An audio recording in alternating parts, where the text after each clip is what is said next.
Ma'am రీసెంట్‌గా ఒక news విన్నాను మ్యామ్. ఏంటి అంటే బెగ్గర్స్ దగ్గరికి వెళ్ళి వాళ్ళ స్పెర్మ్‌ని ఒక 4000కో, 2000కో, 3000కో కొని దాన్ని ఫెర్టిలిటీలో యూజ్ చేస్తున్నారని. ఇది నిజమేనా మ్యామ్? ఈజ్ ఇట్ నిజంగా ఒక నైతికంగా ఉందా ఇది? ఎలా దీన్ని చూడాలసలు? సో, మంచి చెడు అనేది 2 ఒక కాయిన్‌కి బొమ్మ బరుసు అండి. ఇందాక మనం సో, మాట్లాడుకున్నాం. యాహ్! ఇది జరిగింది వాస్తవం.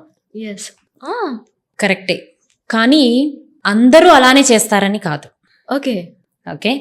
సో, ఫర్టిలిటీ అంటే మాతృత్వం కోసం మీకు మీ గుమ్మం తొక్కుతున్నారు. ఫర్టిలిటీ అవును. సెంటర్స్ గుమ్మాలు. అవును. ఓకే. సో, ఫర్టిలిటీని బిజినెస్‌గా చూసేవాళ్ళు. హ్మ్. ఫర్టిలిటీ సెంటర్స్‌ని బిజినెస్ అనుకుని రన్ చేసేవాళ్ళు హ్మ్. ఒక పక్కనుంటే, ఫర్టిలిటీని దైవత్వం అనుకుని దాన్ని నడిపించే వాళ్ళు కూడా ఉన్నారు. అవును. సో, మీరు ఎక్కడికి వెళ్తున్నారు? వాళ్ళ గురించి పూర్తిగా తెలుసుకొని, అలాంటి సెంటర్స్‌ని ఆప్ట్ చేసుకుంటే ఈ ప్రాబ్లమ్‌ని మీరు అంటే భయపడకుండా ఈ ప్రాబ్లమ్‌ని మనం సాల్వ్ చేసుకోవచ్చు.